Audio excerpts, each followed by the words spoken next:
अस्पताल में 6 महीने से ऑक्सीजन सपोर्ट सहारे जीवित है युवक। लंग्स पूरी तरह से खराब, एक सेकंड भी नहीं हटा सकते ऑक्सीजन मास्क। कोरोना ने कई लोगों की जिंदगी छीन ली तो कई लोग कोरोना के प्रभाव में आने के बाद अब भी उभर नहीं पाए हैं। ऐसा ही एक मामला कोटा मेडिकल कॉलेज में है। मेडिकल कॉलेज के नए अस्पताल में भर्ती युवक के जीवन पर कोरोना ने ऐसा प्रभाव डाला कि वो 6 महीने से ऑक्सीजन सपोर्ट पर है। युवक के लंग्स पूरी तरह डैमेज हो चुके हैं, जिसके चलते अब उसे हमेशा ऑक्सीजन सपोर्ट पर रखना पड़ता है। 6 महीने से वह अस्पताल में भर्ती है। सर्जिकल आईसीयू प्रभारी डॉक्टर मुकुट नागर ने बताया कि अकल और हिंडोली निवासी प्रेमचंद एरवाल मई 2021 में कोरोना की चपेट में आया था। 11 मई को उसकी तबीयत खराब हुई, जिसके बाद हालात बिगड़ने पर बूंदी अस्पताल में भर्ती करवाया गया, लेकिन उसकी तबीयत और बिगड़ने लगी तो उसे कोटा मेडिकल कॉलेज रेफर कर दिया गया। 28 मई को प्रेमचंद को कोटा मेडिकल कॉलेज में भर्ती करवाया गया था। एनआरएम मास्क के सहारे युवक सर्जिकल यूनिट में 28 मई से युवक भर्ती है। डॉक्टर धर्मेंद्र बंसल ने बताया कि युवक को जब कोटा लाया गया था तो उसकी हालत बहुत ज्यादा गंभीर थी। कोरोना के असर से उसके फेफड़े पूरी तरह से खराब हो चुके थे। फेफड़ों ने काम करना बंद कर दिया। ऐसे में उसे ऑक्सीजन सपोर्ट पर रखना पड़ा। बीच में उसकी हालत और ज्यादा खराब हुई। 40 दिन तक उसे वेंटिलेटर पर रखा गया।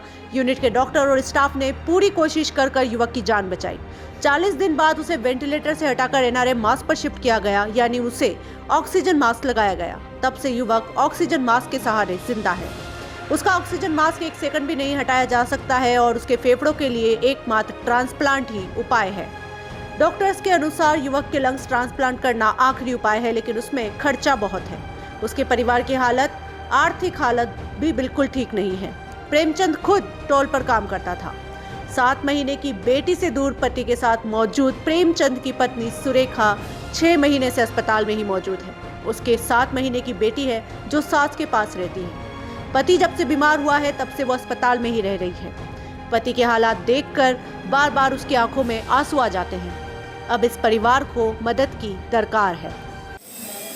बात करो। प्रेम जी कहाँ तक पढ़े लिखे हो? एम.कॉम कर रहे हैं। एम.कॉम? क्या काम करते थे आप? Toll tax supervisor. Toll tax supervisor. अच्छा, परिवार में और कौन कौन है? मम्मी पापा सब। भाई वगैरह? भाई हैं, 2 बड़े भाई हैं, 2 बहनें हैं।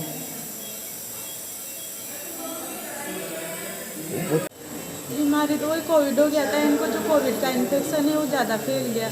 11 मई को बूंदी भर्ती करवाया था, फिर वहाँ से रेफर किया कोटा, फिर कोटा 28 मई को भर्ती करवाया गया। जब से यहीं भर्ती है। 6 महीने से कोविड के लिए एडमिट हुआ था।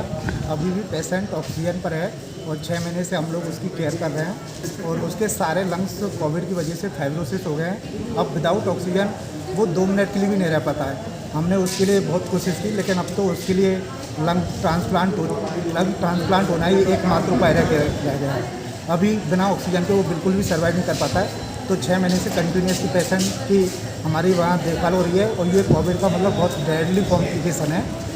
जो मतलब पेशेंट के फेफड़े बिल्कुल फाइब्रोस्ट हो जाते हैं और फिर मतलब एक्चुअली विदाउट ऑक्सीजन उसका रहना बहुत इम्पॉसिबल हो जाता है। पर वो पेशेंट 6 महीने से लगातार संघर्ष कर रहा है और क्या कहते हैं हमारी केयर की वजह से वो पेशेंट अभी भी मतलब क्या कहते हैं जीवित है और हमारी तरफ से पूरी कोशिश है कि पेशेंट जल्द से जल्द रिकवर होकर घर जाए। आगे उसके लिए क्या और किया जा रहा है प्रयास? इसके लिए अब लंग ट्रांसप्लांटेशन ही एकमात्र उपाय रह गया है, जो कि अपने यहाँ तो ये चीज़ें संभव नहीं है। बहुत कॉस्टली प्रोसीजर होता है और बड़े हायर सेंटर पर ही होता है। अपने यहाँ तो उसको ऑक्सीजन है तो वो चीज़ अपन अवेलेबल करा रहे हैं। साथ में उसके प्रिकॉशंस कर रहे हैं कि भाई हॉस्पिटल एक्वायर्ड कोई इन्फेक्शन वगैरह उसके लिए ना हो जाए, इसलिए एंटीबायोटिक, स्टेरॉइड और ये सारी चीज़ें अपन रेफर करने की कोई योजना है? रेफर करने के लिए तो ये एक्चुअली प्रशासनिक स्तर से ही संभव हो सकती हैं ये चीज़ें। अपन तो ये चीज़ें अपने उसमें आती हैं। ठीक।